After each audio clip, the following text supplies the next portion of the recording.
Welcome to People's Republic with Brian Griffith. We bring you news and analysis from the front lines of the global struggle for social and economic justice. I'm your host, Brian Griffith, and here's what's going down this week in your backyard and across the world. Welcome to People's Republic. I, of course, am Brian Griffith, and this week we are going to be primarily talking about a very important news item that was passed this past week with Austin City Council. That was the ordinance establishing the Office of Police Oversight. This is the first time, in my understanding, that the police oversight has existed independently of the police department itself in several decades. So we're going to be talking about what the significance of this is, what was passed, what is left to go, and what the next steps are going to be. Joining us to talk about all this and more is Chris Harris, who's an organizer with Grassroots Leadership. Thank you, Chris, for coming on. Thanks so much for having me. So let's get into it. Let's talk first of all, what was this was item number 16 on the city council meeting. This was on November 15th, and it was passed, I believe, unanimously. Yeah, that's right. So what is it we got out of this, first of all? Yeah, so the first thing that we got was we have, for the first time in Austin's history, some elements of our police oversight regime, which is basically the people responsible for ensuring accountability of police in instances of misconduct that aren't police. That regime, that oversight regime, for the first time is now ultimately established by, and many of its functions are governed by, city council ordinance, meaning that it's responsive to the people and its elected representatives rather than existing entirely within the labor agreement negotiated with the police union. And this is significant because every single bit of oversight that's within that union contract, one, cannot be changed without going back to the table with them. And that means, one, that the police union has to agree to it, which means obviously it's going to be diluted and dumbed down because they don't want accountability and oversight and transparency. And two, it means that the city has to exchange concessions for each of those things. So it has to actually give up money in exchange for making any improvements. Now we have a big chunk of our oversight that actually is governed by City Hall. So if we want to make changes or improvements to it, we can simply go back to City Hall and push for those changes rather than waiting for another 4 years for the police contract to expire. So other than that element of it, and there's still some issues with that independence piece, but other than getting a good deal of independence, what we also have is a stronger new office. So for those of you that were familiar with the old regime, we had something called the Office of Police Monitor. And now that's being replaced by this sort of stronger new entity that's going to be called the Office of Police Oversight. And it has a whole host of kind of additional powers. And some of that is governed, again, by this ordinance, and some of it are things that unfortunately still either have to be negotiated because of state law, or the city basically just caved a little bit and kept things in the contract. But in essence, what it's able to do now is take complaints anonymously, which is really, really important. Many folks don't like to complain because they fear, and rightfully so, retribution from the police if their complaint gets known to that officer. The old complaint forms required you to put your name, your address, all this information on the complaint. And from my understanding, you also had to be at the, you had to bring this to the police department. It was part of the police, or was that not the case? Yeah, so you would have to get a signed affidavit. And so typically what that meant is that at some point you would have to go and swear before an officer that everything that you said in the complaint was true.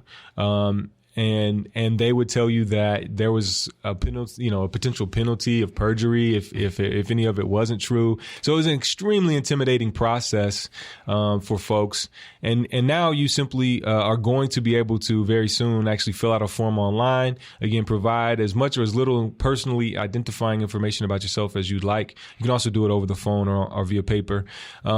The other big thing is that the office itself can submit complaints. Previously, they were not allowed to submit complaints, and they have access to a lot more information about the police.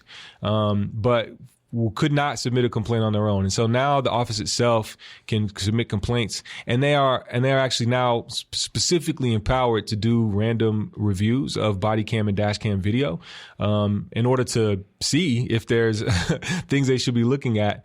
They also now, by this ordinance, have direct access to police systems and files. Before, they would have to go and ask someone in internal affairs, hey, can you pull this or that for me? And, obviously they had the ability to slow roll that or deny access or potentially even mess with files and information before they shared them. And now people in the police oversight office are going to just be able to go in directly and pull that information. So if you make an anonymous complaint, for instance, and you don't share your information, so they can't get back in touch with you, but you could say it involved, this officer on this day at this time, they can go and pull the body cam footage and investigate, right? Like they can see if what you said was true, and then file a complaint and have it actually mean something. So there's a lot of things like that. The other things are really on that transparency side, and so some of that is really negotiated through the contract. State law is really, really bad on that, and it hides a lot of police records and files so that the public can't find out. And so that other police departments can't find out, right? Like if you get fired from your job because you killed somebody, another department may not even know, and they hire you. And that's one of the ways that, police just move around killing people at whatever stop they go to. So there's a lot of additional transparency pieces. And then there's also, there's the requirement basically that the chief respond publicly to everything that the office does, which is really important actually, because it allows us to see where, civilian community standards for policing really differ from what the actual department is doing and what it wants to do. So the office can say, hey, you should change this policy. And the chief has to respond publicly about whether they're going to do it, why or why not. And that gives us a lot of information about their thinking, how they actually operate. And similarly with discipline, hey, we think you should discipline this person and this for this long. And if the chief disagrees, they have to say why they don't believe that. So there's a lot of more information that we're going to actually have about it, to where we can actually, I think, really have a more systemic picture, both of the department itself and of management, which should be really good. Last thing I'll mention is as a closeout meeting, which is really important. Under the old rules, if you submitted a complaint, the only thing you would find out potentially is if the officer got suspended. Okay. So if the officer got suspended, then that got released publicly, they would say this officer was suspended this many days. And if you submitted the complaint that led to that, then that's exactly all they would tell you. They couldn't tell you anything else about the incident, why they got suspended, what happened, what they found, nothing. And now, both publicly released as well as to that closeout to the complainant, you're going to get to know the case details and records, right? So you're actually going to, get to understand everything that happened and what they found and why the officer got what discipline they got. And I think from a public perspective, this is really important, right? So not only before where, you would the officer might get suspended and you wouldn't know why. If they got any other type of discipline though, and there's a lot of other types of discipline besides getting suspended, we wouldn't find out at all. We literally had no notion. And then a bunch of those suspensions, if it's 3 days or less, they would get downgraded into written reprimands and disappear entirely. So that even the chief couldn't use them. For future discipline, they didn't know about it. For promotions, they couldn't use it. So people could get promoted up the chain with like a history of discipline. Now, any case where the officer gets disciplined is going to be publicly released with case details. So we actually are going to be able to now start tracking the history of officer misconduct in a real way that we've never been able to do before. We can actually see, going forward, every instance where an officer was disciplined, and know who the officer was, what it was for, and really be able to start, keeping track of all that information and understanding how our police department is treating, brutal officers and officers that repeatedly commit misconduct or corruption. Yeah, there's so much to that. This definitely does feel in many ways like a necessary overhaul, a lot of necessary concessions here. But it very much to me speaks to where the balance of power is, that even as the Office of Police Oversight that now exists independently of the police department itself can still only offer recommendations as to how the police department works. And obviously as to the police department kind of official policy there, it seems to me that there should be a system in place whereby the whatever civilian oversight exists should be able to actually change unilaterally police policy. You would think that in a system where the police supposedly serve the people, that the real that in that system the real kind of ability to make that change would come from the civilian oversight. You would think there'd be a civilian oversight to that, but it's so telling to me that the civilian oversight can still, even at this point, only make a recommendation, and the police department can just kind of blow it off as necessary. No, that's not as necessary, but as they see fit, rather. That's right. So if you look at state law. As it relates to this stuff, Texas state law, of course, is really bad in terms of how it protects officers. And what that state law really means is that if we want to deviate from anything that's in that state law, we have to get the police to agree to it in their union contract. So there's really four main things that are there, And really what we got with this is a really big dent in one of those things. So one is, to your point, the discipline. So it says that the chief is the only one that can make discipline in state law, right? So if we want a civilian entity to have discipline power, then the police would have to agree to that in the union contract, right? So we'd actually have to get them to like cede discipline authority to like a civilian body. And of course that would require the city almost surely to like, if the union would ever go for it, to like give them a bunch of stuff in exchange, right? Like all the money in the world. And the money is really important. And I want to get back to that topic. The other thing is the transparency, right? So state law creates something called the G file, right? So that's the personnel records, the actual records for each officer. And it puts an insane number of controls and secrecy on that G file. And so this was really the big win that we got in this contract, which also passed the same night as the ordinance, which was, again, to start letting us see case details for certified misconduct, right? In cases where there's definitely misconduct and they get disciplined, we now are going to get to see that information, which again is a really big deal, and sets us up to know a lot more about our police than many other places, even in other parts of the country. And then the other two main things are something called the 180-day rule and the 48-hour rule. So the 180-day rule is basically a statute of limitations on police misconduct. Now, we're not talking about all of this. I'm talking about it in an administrative, job setting, right? We're not talking about the DA and what they can do criminally to an officer, which, is a whole separate thing. We're talking about as an employee of the city, what can their bosses, what can management do as far as disciplining or even firing an officer? And so the 180-day rule says basically that if 180 days has passed since the date of the incident, the officer cannot be disciplined. That incident is over and there's no discipline that can be rendered. And so what we were able to get, and there are some slight tweaks to that in state law, and we were able to get them even tweaked a little further, but it's still not good. So basically, if it's potentially criminal conduct, then that 180-day window can be extended.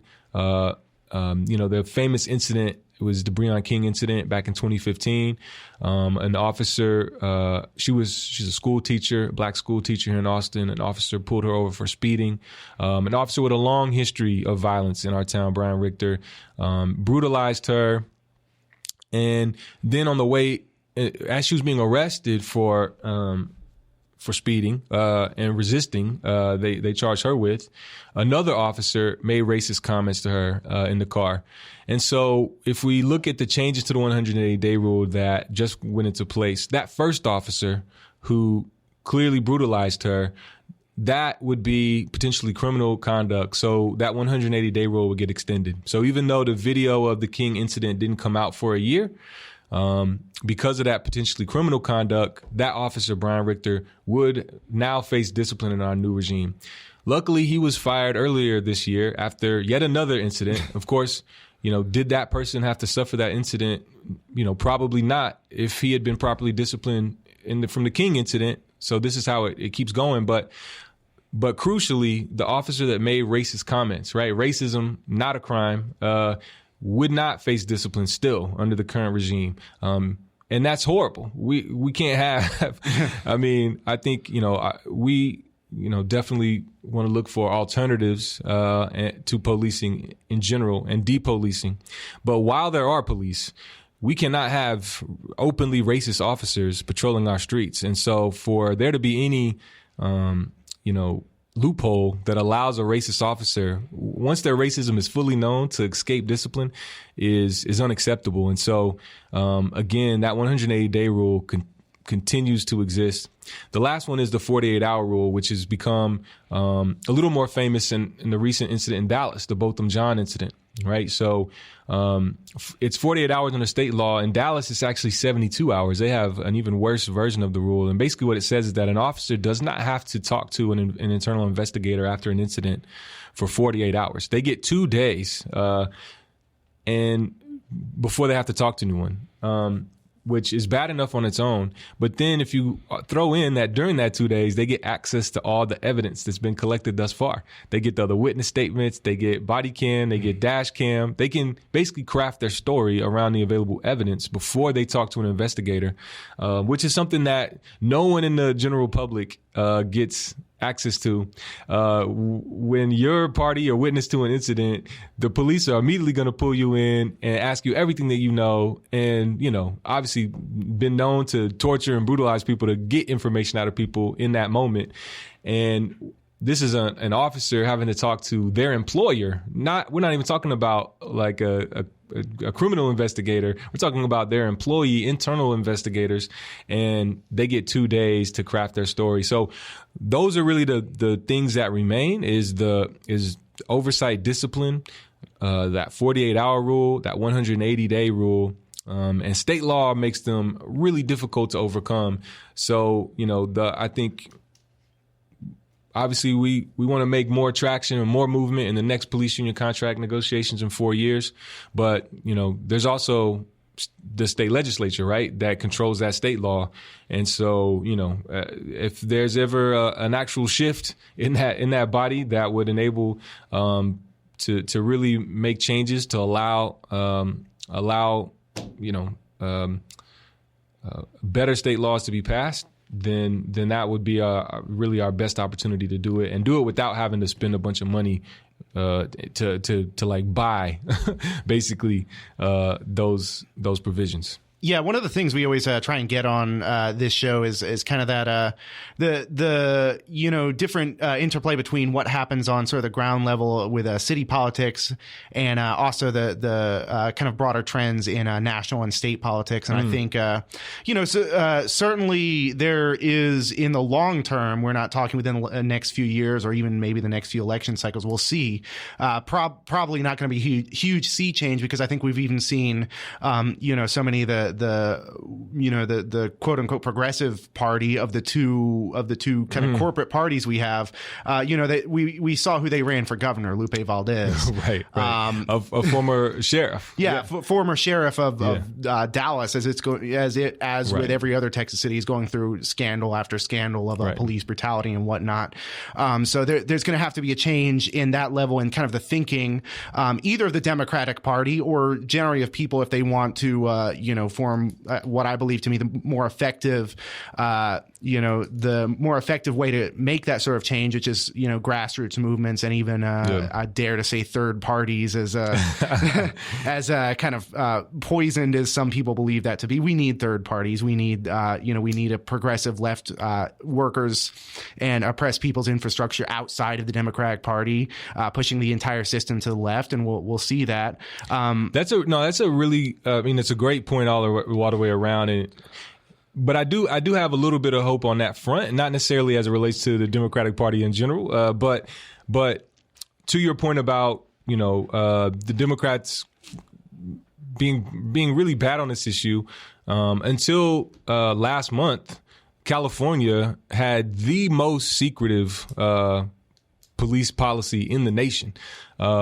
Police personnel records, what we again call here in Texas the G file, weren't even available to district attorneys, who might be pursuing charges against an officer, or who are reliant on an officer to testify in a case, and they can't see if this is an officer that has a history of lying, right? A history of brutality, a history of corruption. They couldn't even see it, much less the defense attorney who really wants that information to vet this witness who's might be the whole case against their client. But last month they did sign 2 new bills into law at the state level. And one of them was to greatly open up police personnel records. And so there is movement on that front. And I have to say that, to your point, one of the biggest triggers of that movement, though, was grassroots organizing in the state, and a lot of it in the aftermath of the Stephon Clark incident, right? So Stephon Clark, back in the late spring, early summer, in Sacramento, was the young black man who was in his grandmother's backyard holding his cell phone, and police shot and killed him. And they claimed, of course, they thought he was holding a gun, but Sacramento had a policy locally that said all body cam video of critical incidents had to be released within 30 days. And so once that body cam video hit, people there went, justifiably ate over that, and really helped, to really catalyze a movement in California in particular to open up police records and to have a lot more accountability and transparency over police there. And so I'm happy to report that one of the other elements in the ordinance that was passed this week was basically to, one, have the city recognize that there is a public interest in seeing body cam footage, and to formulate a body cam transparency policy with community input by the end of January. And so this is brand new in Austin. We've had body cams for about a year, and there had not been a transparency policy at all. I think I've seen a body cam, one incident of a body cam, and typically what we've seen is police only put these out when it helps to justify their position in a particular incident. But the city spent millions and millions of dollars on these as a transparency and trust tool. But if we never see the video, then it does not generate trust. All it does is add surveillance capabilities for police in our communities. So if police are going to have these body cams, then we need to see the footage, particularly in critical violent incidents, so that we know what actually happened and that we can trust the outcome of these investigations and what the oversight groups do and all that. So I'm really hopeful that we're going to see a lot more of those videos coming out, and that's either going to be a deterrent to police to commit less brutality and violence, or more likely, it's going to be a catalyst for our community when we see these incidents of violence to really stand up even more and push more for alternatives to police, even more for accountability for police, and really galvanize, again, this whole community. Yeah, I think you're absolutely right on a lot of points there, especially, when the push for body cams was first coming out at sort of the dawning of what would become what was known as the Black Lives Matter movement, broadly speaking. I know that's become many different things at this point. There were two kind of, pseudo solutions, I think, came out. The first were the body cams, and the second was this nebulous idea of quote unquote community policing. And I heard a lot of criticisms around those. The first, of course, being that the body cams hands essentially would turn police into walking surveillance cameras. And we've seen, as you were just saying, we've seen that often these body cams mysteriously malfunction right before these kind of critical incidents of police violence. And we've seen that community policing in practice simply means more police in already over policed areas. So often, working class, Black, Latinx, and indigenous neighborhoods and that sort of thing. So yeah, I think I think you're absolutely right that as body cam footage is released more, what we're going to see is not this very deeply entrenched police system, which anyone who's kind of butted heads as you have with the Austin Police Union knows how deeply entrenched this police system is. They're not likely to discipline these officers in a systemic way. What we're going to see, I think, more than anything, is this community response. We're going to see kind of the horror that is kind of daily life for so many, I think, marginalized people in a way that I think is important. And I think that's a really important point to emphasize. It's easy to get really lost in the minutia of contract language and legalese and policy. But we have a real problem in this town and across this country. Austin police have the highest per capita murder rate of folks with mental health related issues. That was a recent city audit report that came out. A 2016 report detailed rampant racism involved in use of force by Austin police. For each 1% increase in the Black population in a neighborhood, there's a 2.6% increase in use of force incidents. And this study controlled for income, for education, for home values, for all of these other factors. This was purely a race-based use of force system. And that might not sound like a lot, but when you have, areas of West Austin that are 5% and less Black, and you have areas of East Austin that, can get up to 60% Black, what you're talking about is 140% difference in the use of force incidents by Austin police, purely because the neighborhood is Black. And so it is a real problem that our communities face, our people of color in this town face, and definitely our vulnerable populations, those people experiencing homelessness and with mental health issues face. And so it's crucial that we look at ways that, one, we can deter police violence as much as possible. Two, we can hold officers accountable for that.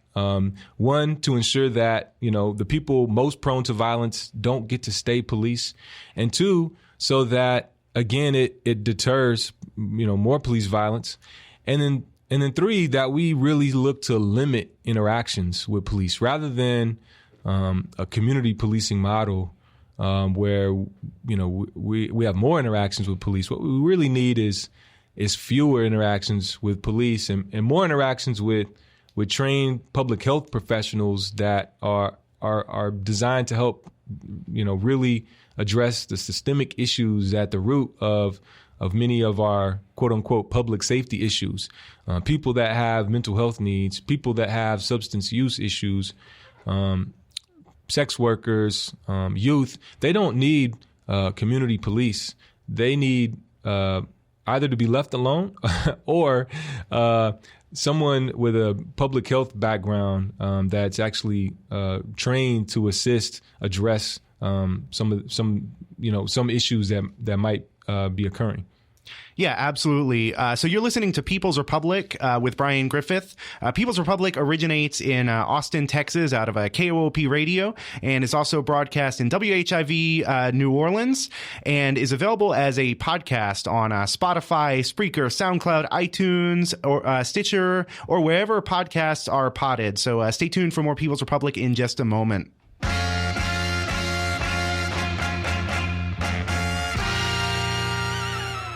Welcome back to People's Republic. This is Brian Griffith. I continue to be joined by Chris Harris, who is an organizer with Grassroots Leadership. We have been talking about the recent city council ordinance that passed the Office of the Office of Police Oversight. This is the first time, I believe, in Austin history that police oversight has existed outside of the actual police contract. And we have also, been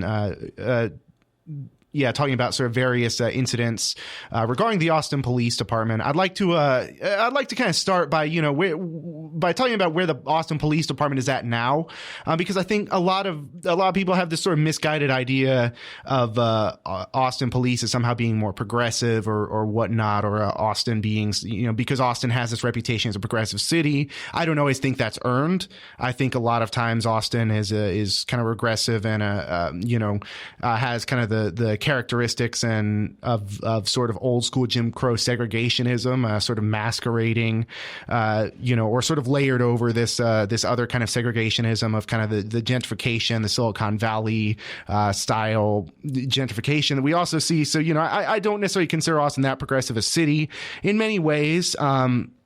But, I think people who try and map this progressivism, what progressivism Austin does have with regard to LGBTQ or whatnot, who try and map this onto APD are missing whole lot, because right now we recently had it break a scandal regarding the classification of rape cases, where as many as I believe 1,400 rape cases that were being listed as having been exceptionally cleared, which the APD was being essentially representing as having been solved, when in fact no one had ever been arrested or charged with a crime. So that's one of the scandals that's breaking with APD now, that essentially they were inflating the number of rape cases they claim to have solved and cleared far beyond what it ever should have been.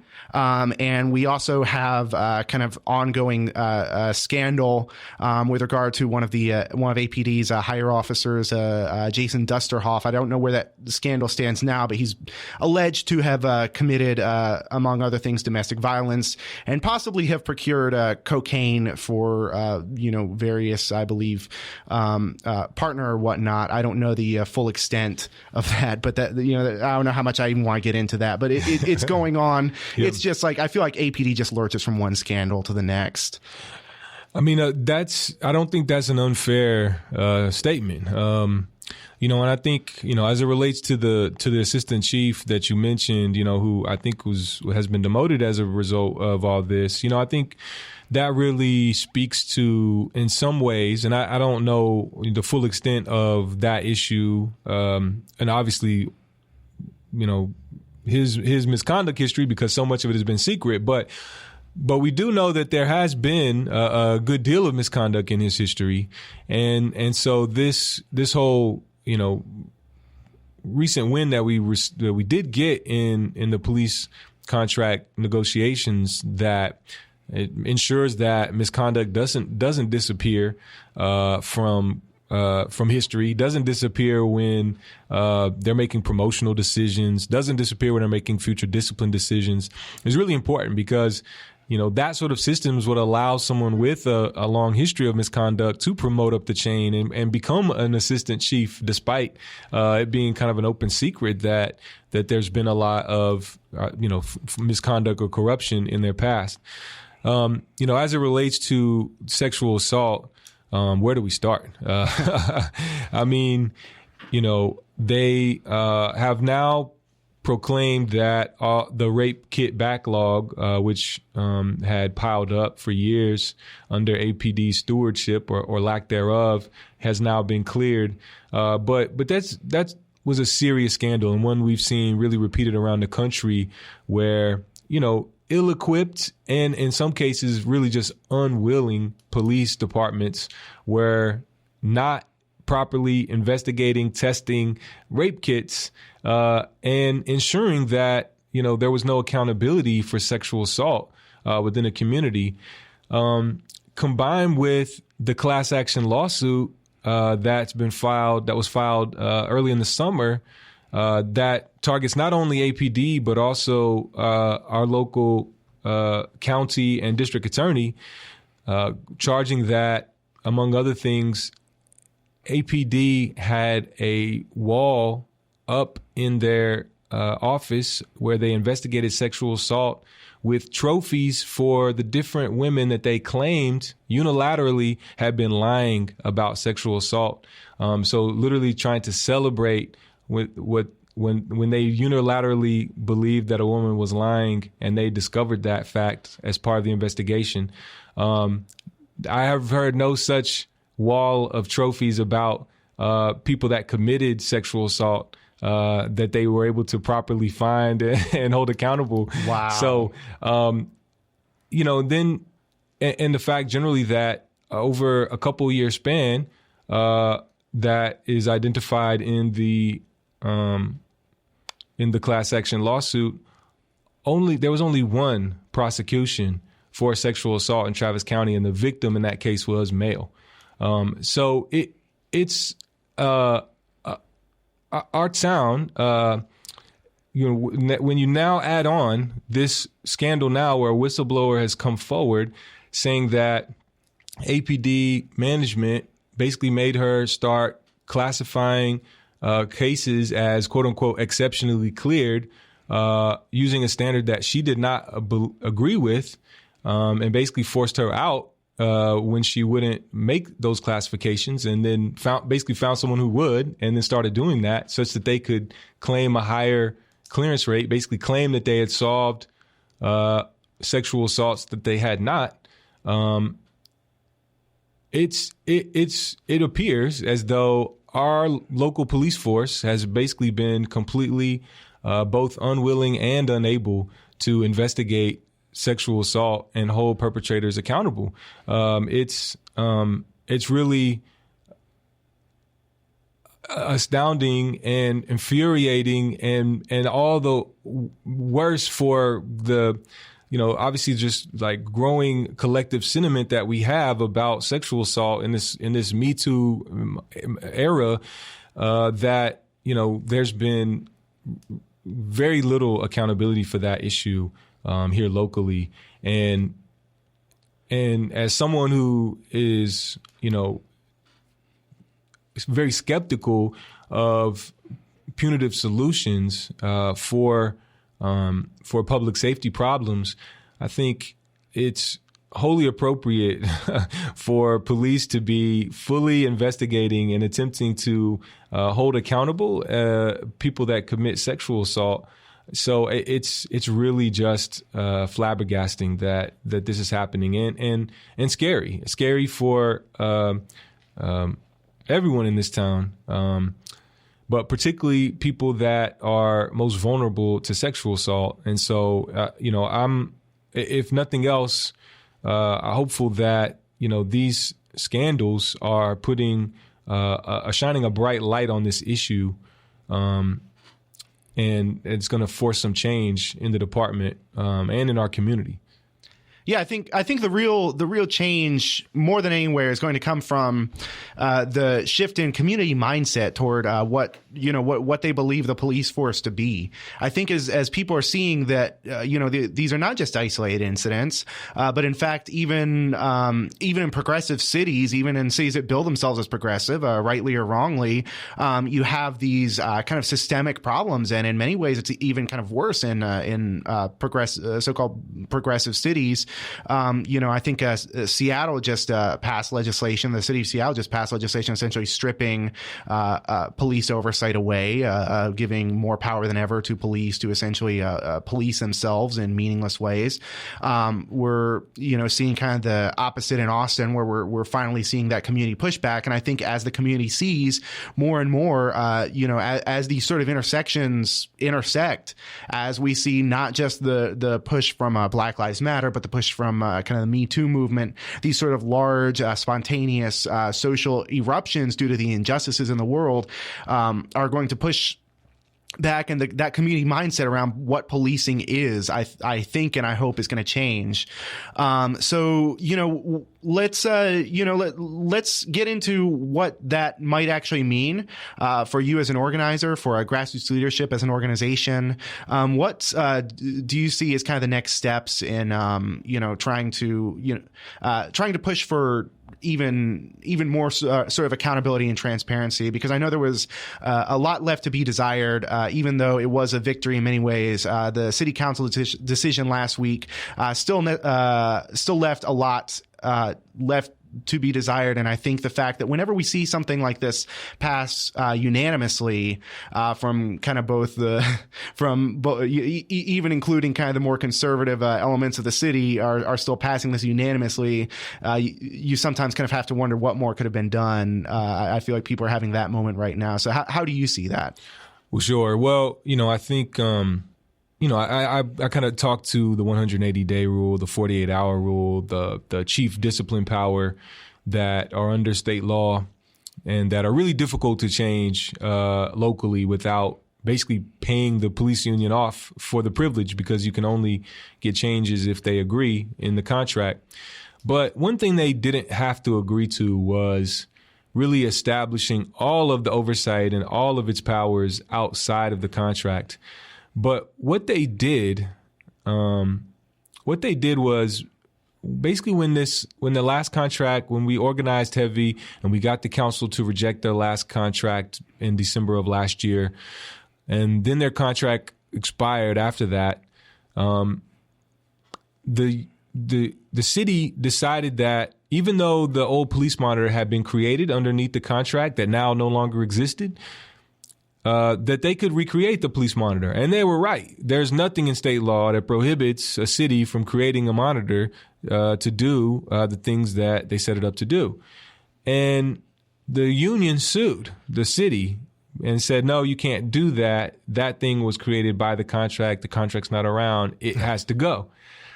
And that lawsuit is still out there, right? It's still a thing in the world. And while the city is on really sure legal footing, and let me tell you, they wouldn't ever do anything unless they were, because honestly, if you want to talk about conservative elements in the city legal is probably the most conservative place. They basically caved to this blackmail from the police union during the contract negotiations. They could have said, we're not going to have any oversight in the contract. We're not going to put any provisions or powers in that contract that we don't have to under state law. But they didn't want to, because they thought, well, if we lose the lawsuit, then the only way we've created it is outside the contract. And if we lose the lawsuit, then that all might go away, and then we'll be without oversight, even though they stand on really sure legal footing. And so, to me, basically, the union blackmailed the city with this lawsuit to keep oversight in the contract. So, one, they could keep control over some of it by ensuring they have to agree to those provisions. And then, two, if we want to strengthen them or change them in any way, now we have to, again, go back to the table with them and talk about it. And, of course, that usually means paying them in exchange for the privilege.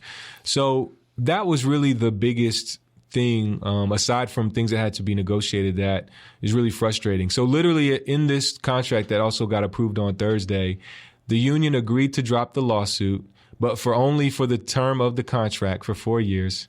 And that was done in exchange for keeping some components of oversight in that agreement. And so I think, that's the biggest thing that was left. As it relates to, really what's next, I think, the biggest thing that we haven't talked about as it relates to all this is that the Austin police are the highest paid in Texas by a healthy margin. Even with the loss of their stipends this year, they remained the highest paid in the state. And last year's contract that we got the city council to reject was for 5 years and $82.5 million. This year's contract that the city council just approved was for 4 years and $44.6 million. Coupled with, I've heard estimates of approaching $10 million in lost stipends this year. And this contract that they just agreed to included no back pay or, anything like that. So in total, we're looking at somewhere close to $50 million that the city saved over this 5-year period on policing. And so the next thing as it relates to this topic in particular is how do we invest this money, right, in public health alternatives to policing? How do we ensure that the city council doesn't just take that money and hire more police, which is going to just lead to more of the same? Our city, despite a growing population, obviously a booming population, has seen continued steady declines in crime, as well as arrests over the last 7 years at least. And so it doesn't make sense to hire a bunch of new police officers. But what we have seen is that for the people that are getting arrested, a lot more of them have a mental health issue. A lot more of them have a substance use issue. And we have very little in the way of support services for people in our community with those issues. And so we need dollars invested that are going to address those concerns, because those folks, by and large, don't need someone with a gun to come when they call or when someone calls for them. They need someone that's going to help them get treatment of some sort. There are also some really good burgeoning examples of mental health first responders in other cities. And this is something that there's some conversations ongoing about. And I think is really an important next step for the city as well, with some of this money that's been saved, is, again, our police have been shown to be particularly bad and overly violent when dealing with people with mental health issues. And so there is a wide swath of incidents and scenarios where someone who is a social worker, a mental health professional, could be sent to help rather than someone with a gun and a taser and a baton. And they're going to help far more. They're going to ensure that someone gets actual help instead of being put in jail, which is only going to exacerbate whatever issues they may have. And they're definitely not going to brutalize or kill them. So these are, as it relates to policing, some, I think, essential next steps. Yeah, I think so much of that is absolutely crucial. And, I'm curious, what percentage of the city budget goes to police, do you think? Yeah, it's about 40% of the budget that the city council actually has any say over. So it's an exorbitant percentage. And, if you think about the cost of an officer, again, they in Austin make a considerable amount. A starting officer is going to make in the mid-50s. And, of course, they've got health care and pensions and other things. So you could reasonably estimate, in their first year. And, of course, they're going to get steps up as they progress their time in the force. They might cost the city upwards of $100,000 just in personnel. So we hired 30 new police officers in September. So you can do the math. I mean, that's a considerable, just 1 year sum that was expended on policing. And a staffing plan was released early last week or late the week before, calling for from the police department, calling for another 120 officers to be hired. Now this was going to be phased in over a few years, but you can see how all of that money that was just saved gets eaten up really quickly if we actually were to invest that money back into the force rather than pursue other approaches that are actually going to, again, ensure people are treated humanely, actually address the root causes of things that we consider public safety issues, which are often really public health issues, and prevent, violence and brutality. So. Yeah, I think that's that's so telling. When we look at what the roles of a city might be, when we look at what is the purpose of a city government, what is sort of the best function of the distribution of their money, the money they have to spend on various city services, there should obviously be this sort of balancing act in what are the needs of the city. And you look at the needs of Austin. You look at the needs of Austin is very similar to any major city at the moment. We have a housing crisis right now. It's not a crisis caused by lack of housing. There's plenty of housing there. It's caused by these rent problems. It's caused by the fact that the rent continues to go up. We have mental health problems that we're facing. We have the problems of gentrification. These are problems that you would think that would be where the majority of the extra city government money is getting spent.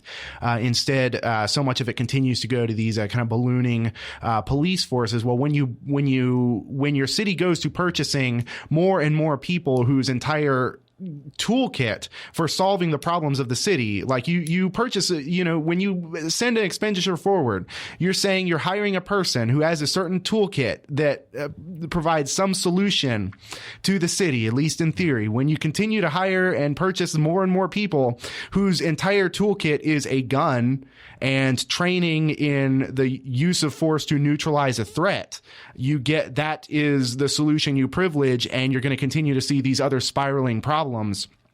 So it seems to me that if the city continues to hire more and more police officers in this way, it is not, in fact, proactively planning for kind of the solving of housing or healthcare, or mental health or these other various issues. But it seems, in fact, that the city is planning for nothing less than sheer riot control. I feel like that would be the only problem that would be solved by the hiring of additional more people whose entire purpose, whose entire function in the city is to carry around a gun and provide this violent force. They don't, like a police officer never solved a problem such as housing or whatnot. Yeah, I mean, that's a really great point. And that, I think it's obviously a conversation going on in cities around the country. And I think, unfortunately, Austin is not too dissimilar from many cities in over allocating expenses to police. And I also want to say that, while the Austin police are the highest paid in the state, it's not just wages. There's a lot of equipment, especially military equipment and other things, right, that police forces are spending money on. There's a lot of crazy tech that they're spending money on, often unaccountably and with potential serious repercussions for our community and particularly our privacy. And so, there's a lot of elements of when we talk about police budgeting and spending that they go into, how much is being spent. But yeah, I mean, I think, what is the right mix? What is the right allocation to spend on health and human services? And then, obviously, let's dream big. What is the cause of someone calling 911, and how do things get there, right? So much of it is, again, issues with various substances, in which case we're talking about a war on drugs, which we know doesn't actually solve problems. In fact, it creates more problems both here and abroad. And then it also is obviously used as a tool to help funnel black and brown bodies into an even deeper system of control in jails and prisons. We're talking about mental health issues, which often are caused, which often can be linked back to various traumatic incidents in people's lives. And can we invest dollars that is going to limit trauma, such that we limit, the need for people to abuse substances, or the need or people from having certain mental health issues, or can we invest in care that's going to help people overcome those issues when they have them, and really limit the need overall for police, for prisons, for jails? Can we have a society where we're not really seeing these sorts of issues at all, where today you would say, yeah, that should be a police that handles that. And then two, there's a lot of issues today where you would say, wow, why is a police handling that?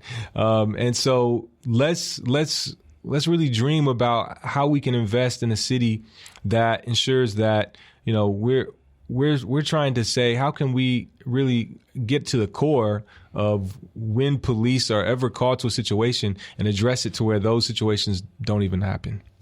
Yeah, I think there's so much there to think about. If you're just joining us, we have Chris Harris on from Grassroots Leadership. You're listening to People's Republic. I would like to spend the last couple minutes of our show talking about another issue that Grassroots Leadership, a different branch of the organization, has brought to my attention. This is from Sofia Cassini, who sent out a press release earlier this week. ICE transfers detained mother after visit from Taylor City Council member. If you've listened to a previous episode of the show with Sofia Cassini, we talked about the case of Griselda Cruz Lopez, who is a refugee being held at the detention center outside of Taylor, Texas, a T-Don Hutto detention center. ICE officials have threatened to transfer asylum-seeking mother Griselda Cruz Lopez to Laredo, away from her legal and community support. ICE officer Rodriguez told her to sign an unknown document that Griselda believes to be her voluntary deportation. When she refused, Officer Rodriguez signed the document and told her that she would be moved to Laredo Thursday night. A Taylor community member visited the center Friday morning and confirmed she was no longer at the facility. Griselda has suffered much abuse at the hands of ICE officials as she's been what I believe to be illegally detained, along with all the other asylum-seeking women at the T-Don Hutto Detention Center. It is a human right to seek asylum, and for these women to be held in what essentially amounts to a prison is inhumane by itself. But T-Don Hutto is notorious even nationwide for its rates of sexual abuse and retaliation. So I'd just like to give an update on that story. If you'd like to follow this story news, if you'd like to follow this story more, you can check out Grassroots Leadership on Twitter and probably Facebook, on other social media. Find Grassroots Leadership. They're an organization based in Austin that deals with so many important issues. So we have about a minute or two left. Chris, is there anything else you'd like to add? Yeah, sure. Well, there's a petition online that you can find to help support Griselda and her daughter. And I just, I'm in constant awe of the folks on our immigration team and the tireless work that they do in representing, people impacted by the horrible immigration, detention, and deportation systems. And this awful case is unfortunately all too common for ICE. They have proven themselves over and over again to be untrustworthy, sadistic, and really, a tool in an overall system, much like the criminal justice system, designed to really, again, control Black and brown labor and limit Black and brown citizenship in our society. And unfortunately, they do that job too well. And so it's up to all of us to really condemn their actions and put into power people that are going to ultimately abolish them as an organization. Yeah, I absolutely agree with all of that.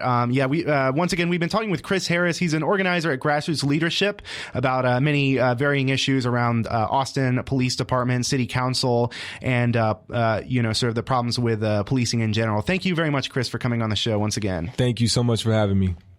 That's all we have for this week. You've been listening to People's Republic with Brian Griffith. You can find our show on SoundCloud, iTunes, and Stitcher by typing in People's Republic.